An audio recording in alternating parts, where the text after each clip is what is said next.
About digging inside and figuring out what are the things that control every thought, every feeling and emotion of your life. If you ever wanted to make a change, you wanted to lose weight, you wanted to transform your relationship, you wanted to make a shift financially in your life, and you found yourself making progress but pulling back, or never really even getting started, just being excited about it for a while, talking about it but not really following through, then there's something there, something that affects the way you follow through, something that affects the quality of your life. And I'm here to tell you there's two things that control everything in your life. Every thought, every feeling, every emotion, every action you have in your life. What you're wearing today, whether you're going to turn this off within a few minutes or whether you're going to stick with me here for 2 or 3 minutes, is all controlled by two things: your beliefs and your values. Whatever you believe, if you think life is just a waste of time, doesn't matter what you do, or you're big boned, then obviously you're not going to go for it. You're not going to try to lose weight. You're not going to go push for that next level of your career or your finances or your relationship or anything else. Beliefs control us, but so do our values. Some people, value just kicking back. Some people value making it happen. Some people value their family the most. Some people value love. But you know what the real challenge is? When we have values in conflict. When you really want to make a difference in the world, or you really want to do well for your family, or you really want to do well financially, but simultaneously, you don't want to upset anybody. You want to be totally honest, and you want to make everybody happy. When we have conflicts between what we want and what we think we can have, or you have a goal of what you really want to make happen, but then you have this other belief inside that says this damn stuff never does work. Those inner conflicts are what keep people from using all of their energy. It's kind of like taking 2 steps forward and 3 steps back. People who succeed in any situation have a pattern of what they do to succeed. And it doesn't matter whether that person is succeeding in a business context or in a relationship context. It doesn't matter what the environment is. The fundamental lessons or laws for succeeding are very, very basic. So if we're looking for the ultimate success formula, the very first thing we'd have is you'd have to know what you want, which we call know your outcome. If you're going to succeed at anything, it's hard to succeed, hard to hit a target when you don't know what it is. And as simplistic as this sounds, do most people really know what they want? What do you think, yes or no? At least not consciously they don't, right? And so it's going to be very, very difficult to achieve what you want when you haven't defined it. But this is going to become a question we're going to want you to ask yourself a lot. What is my outcome in this situation? I even have a time management system that I developed. It's really a life management system, which we call OPA, because the first O stands for what's my outcome. Because you can come up with a question like, what should I do? And you're going to end up with a long list. But as you do all these things, what will happen is you can cross everything off your list and still be unfulfilled and not really achieve anything that matters. So you'll say, what's my outcome first? Then you begin to decide what you need to do to get the outcome. So in this case, we want to say, what's your outcome? You want to make it a habit to ask this question a lot. You're in the middle of a conversation. Stop yourself if it seems to be going nowhere and say, what's my outcome here? Do I want to connect? Do I want to influence this person? Do I want to learn something? What's your outcome? For example, how many of you have ever been caught up in an argument and you even forgot what you're arguing for, but you knew you had to win? How many been there? Say aye. Okay, if in the middle of that argument you were to ask yourself the question, what's my outcome here? I guarantee you your brain would say, well, my outcome is not to fight, my outcome is to resolve this. And as you get clear on what your real target is, your behavior will change automatically. So very, very few people know what they want. And the more clear you can get about what you want, the more you can really achieve. So right underneath this is the subset of number one, still number one, just like clarity is power. Clarity is power. The more clear you can become about what it is you really want, the more power you're going to have. Because your brain is like a servo mechanism in a bomb, as an example. When they send a missile out, it has a servo mechanism. It knows what the target is, and when the target moves, it follows it. Well, your brain is very similar. When you decide exactly what it is you want, you start picking up information that you never would have picked up before consciously. For example, have you ever bought a particular car maybe, or maybe a certain outfit, and then all of a sudden you see that car or outfit everywhere? How many of you got that experience? Say aye. Well, was that car outfit already around you all the time? Yeah, but you didn't notice it because there's a portion of your brain that is responsible for one thing, and that is screening out 99% of what you see, hear, and feel in life. Because if you were to notice everything that's going on in this room right now, you go stark raving mad. But most of you don't. You pay attention to a small number of things. If you could right now, notice what? Millions of things. You could notice my voice. You could listen to what I'm saying. You could notice what's going on in the background, the screens. You could hear the air conditioning. You could smell your neighbor after all that jumping up and down and notice that. Right? You could feel that maybe a little sweat trickling across your chest or whatever was going on after all that jumping up and down. You could feel the blood maybe vibrating or circulating through your left eardrum. But you don't think about those things. So maybe I mention them or something triggers it. So this part of our brain that's responsible for deleting most of our thoughts and most of the things that are going on around us, that part of our brain, when it knows what you want, it makes you notice those things. You suddenly see that car because it's important. It's called the reticular activating system. You don't have to write all that down. For short, it's called RAS. The reticular activating system tells your brain what to pay attention to. So when you say, this is what I really want, now anything that relates to that you wouldn't noticed before will start popping up into your focus. And a lot of times people say, it's amazing. I decided this and it was kind of, synchronicity. These things started popping up. Well, these things were probably around you before, but you never noticed them because you hadn't decided your outcome.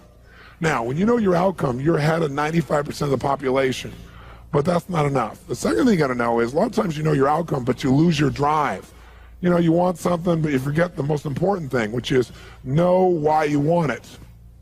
Know why you want it. You got to know the purpose.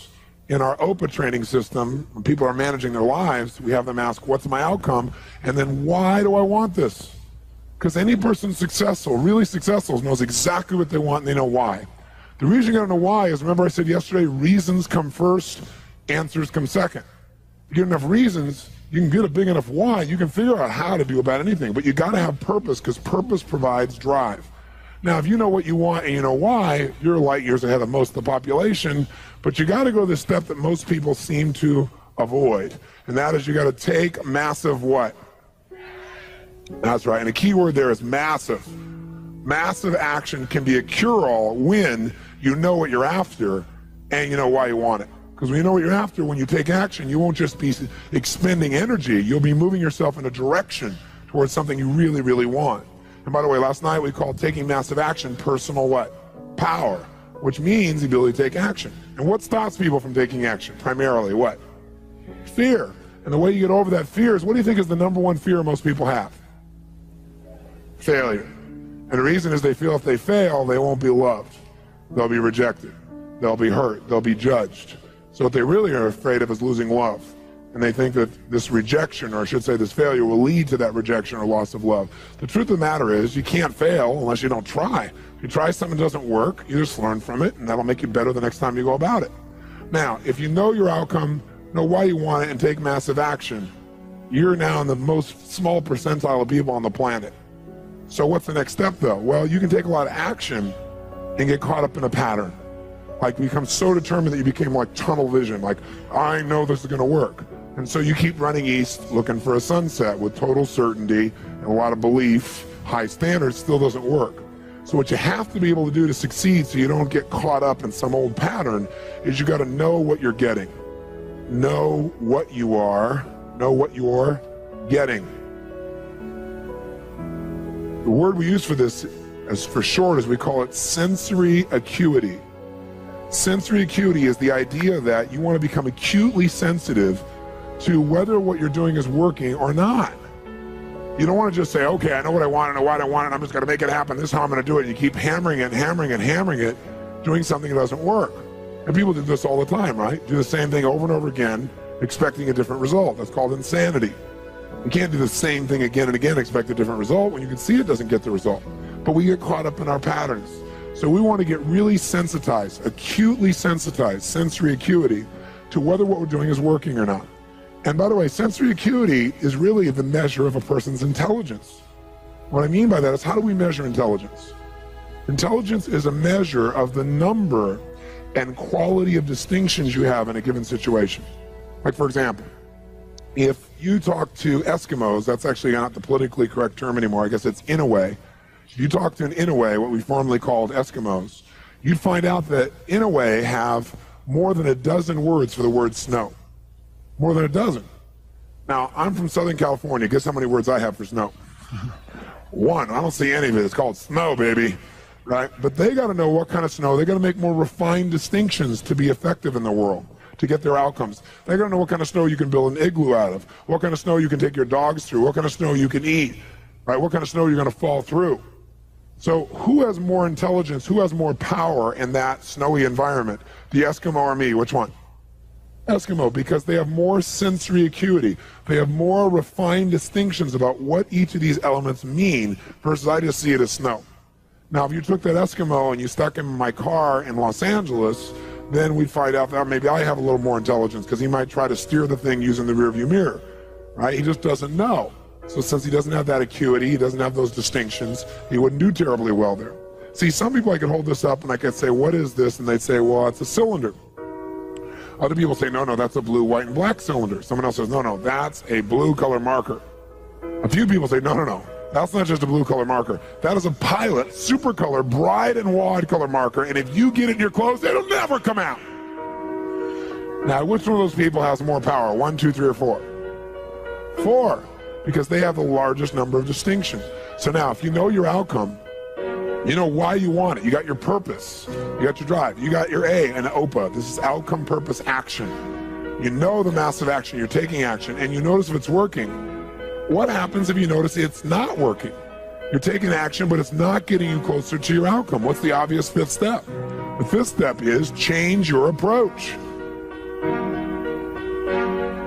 Change your approach.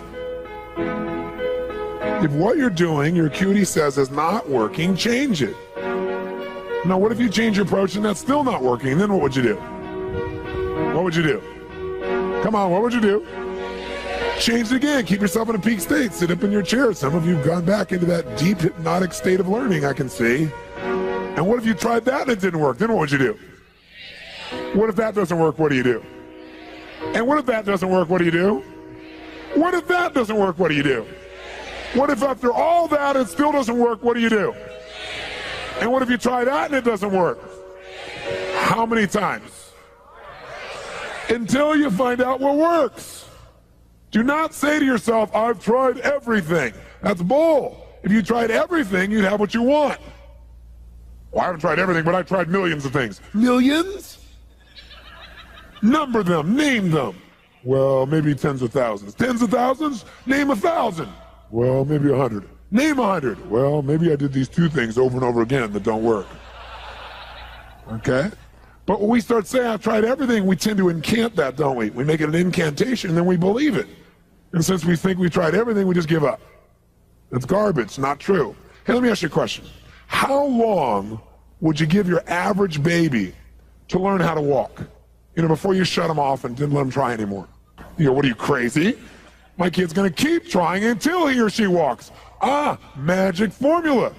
You know, almost everybody in the whole world walks.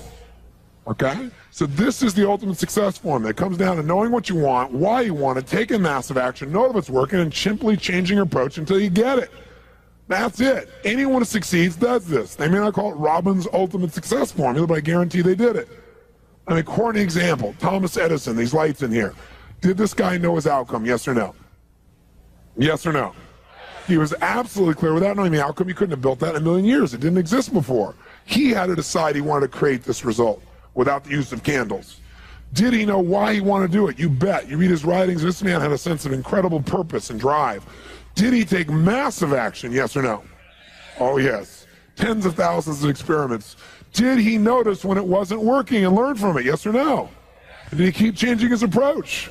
That's why right now in this room we don't smell candlelight, right? Now, if you know the old story of him, it was written about him in his early days. He says he's got his best friend with him. He's doing this experiment, and as he's doing it, he creates a small explosion, which shakes the room, scares both of them very, very severely. And then at the end of that, he gets up, and his friend is totally shaken, freaked out. He pulls out his journal, he starts writing. And his buddy says to him, what's the matter with you, insane? You almost killed us. So you're going to wait till you have 10,000 failures before you give this stupid idea up? And Edison's response to him was, I didn't have a failure there. He goes, that's your 9,999th failure. He said, no, it's not. He said, I discovered the 9,999th way not to invent the electric light bulb. But I did discover how to create a small explosion, which may be useful in the future somewhere else. Interesting, right? because he understood what this process was. Hey, did Bruce Springsteen use this? Do you think he just went out and used his gravelly voice and said, hey, baby, born to USA, and everybody went, yeah, you're it, man? Is that what happened? No. What really happened, if you know his story, was that all the agents and people he went to try and book with said, just play the guitar and keep your mouth shut. Your voice is gross sounding. It's gravelly. It's irritating. No one's going to like the stuff. Keep your mouth shut and play the guitar.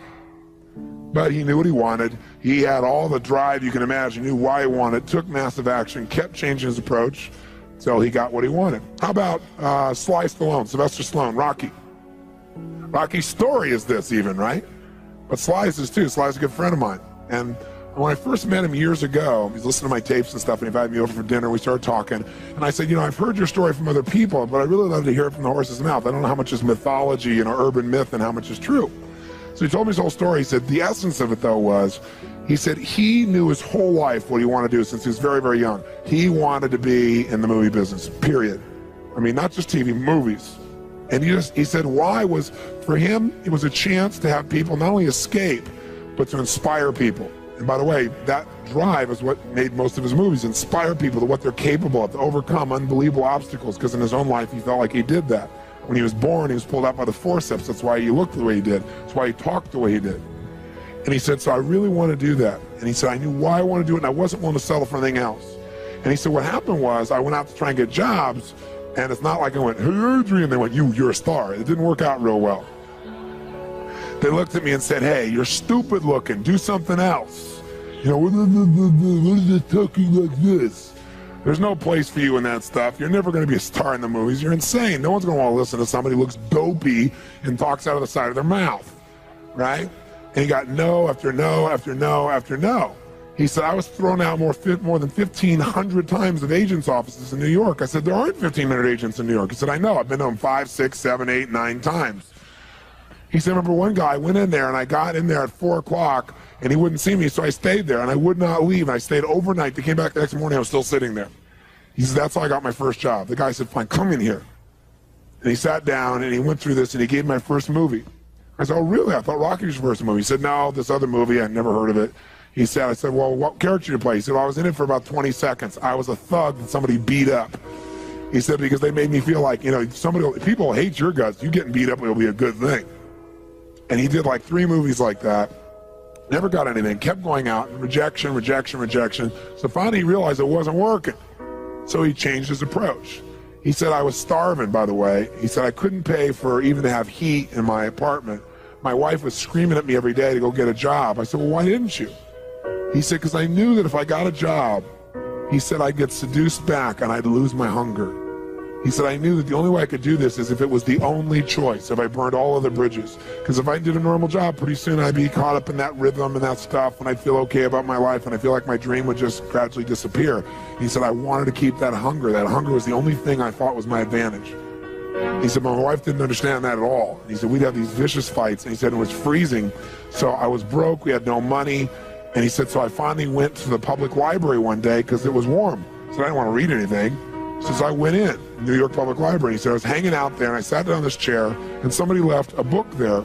And he said, I looked down at this book and it were the poems of Edgar Allan, stories of Edgar Allan Poe. And he said, so I started reading it and he said, I got totally into Edgar Allan Poe. And he said, I know everything about it. He goes on for another 20 minutes telling me about Edgar Allan Poe. He knows everything, how he died, what it was about, what really happened. And I said, well, what did Poe do for you? He said, Poe got me out of myself. He got me to think about how I could touch other people and not worry about myself so much. And he said, maybe decide to become a writer. I said, just imagine Rocky the writer, right? And he said, so I tried to write a bunch of screenplays, nothing worked. I was totally broke. He said, I didn't even have $50. And he said, and finally, he said, I sold a script. It was called Paradise Alley. He said, it's a movie I made many years later, but I sold it. And he said, I sold it for $100. He said, but $100 was a ton of money, man. I was so thrilled. I thought, I'm on my way. But it never led to anything. And he said, so finally, he said, I kept going and going and going. He said, finally, we were so broke. He said, I hawked my wife's jewelry. He said, Tony, there's some things in life you should never do. He said, that was basically the end of our relationship. She hated my guts so much. He said, now we were so broke, we had nothing, no food, no money. And he said, the one thing I loved most in the world was my dog. He said, I love my dog because he gave me unconditional love, unlike my wife.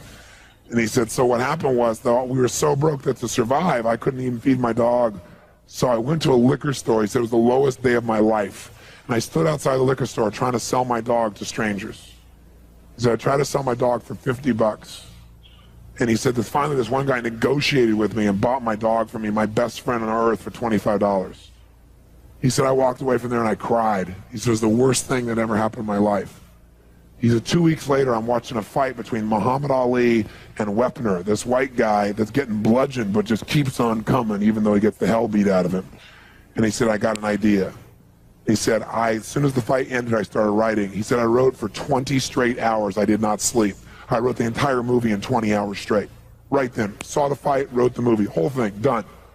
He said, I was shaking at the end. I was so excited. He said, I really knew, man. I knew what I wanted. I knew why I wanted it. He said, just like you teach that formula. He said, but I said, man, I took the action. Now it's time to deliver. And so he said, I went out and started trying to sell it to agents. And they all would read it, and they'd say, you know, this is predictable. This is stupid. This is sappy. He said, I wrote down all the things they said, and I read them the night of the Oscars when we won. And he said, it was really good, right?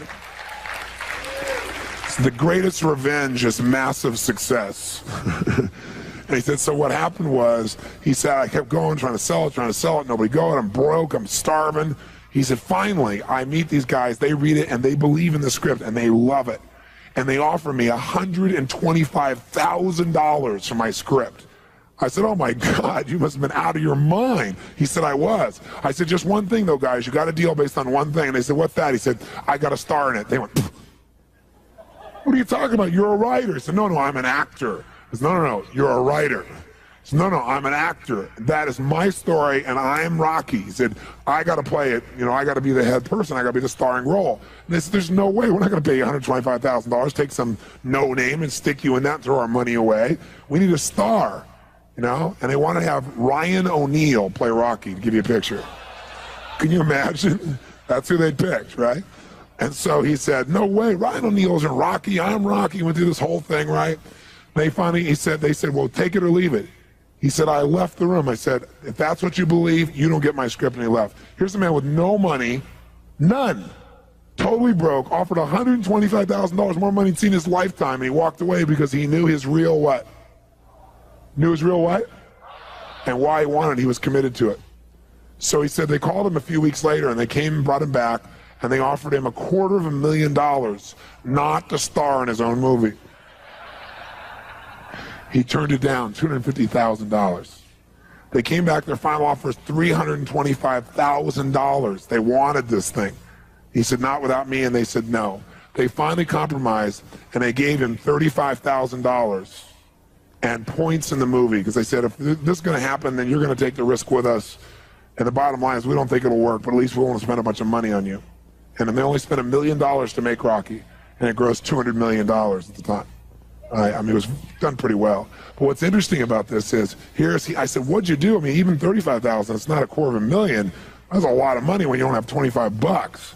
I said, what's the first thing you did? I figured you went out and partied or something. He said, I went to that liquor store for 3 straight days and hoped that the man who had my dog frequented the store. He said, because I want to buy back my dog. I thought that was so cool, right? That was really cool. I said, what happened? He said, third day I was there, this guy walks by, and I see him, and I can't believe it, and there's my dog. And I looked at him, and I said, sir, remember me? And he said, it had been about a month and a half by the time this had all come about. And he said, remember me? You know, I'm the guy who sold you the dog. I goes, yeah, I love the dog. He said, well, look, he said, I was so broke, I was starving. He's my best friend. I'm sure you love him too, but I gotta have him black. Please, I beg of you. He said, I'll pay you $100 for the dog. I know you paid me $25, but I'll give you $100. The man said, absolutely not, no way. It's my dog now, you can't buy him back, right? And Sly said, you know, Tony, you know, you say know your outcome? I said, yeah. He said, I knew it. And he said, I kept changing my approach, so I went $500 for the dog. The guy said, absolutely no way. He said, $1,000 for my dog. The guy said, no amount of money on earth is ever going to get this dog for you. I said, what'd you do? He said, I knew my outcome, right? Because he listened to these tapes, kept to him. He said, I decided to take massive action. He said, I got my dog. I just kept changing my approach, so I got it. I said, what'd it cost you? $15,000 and a part in Rocky. The guy's in Rocky.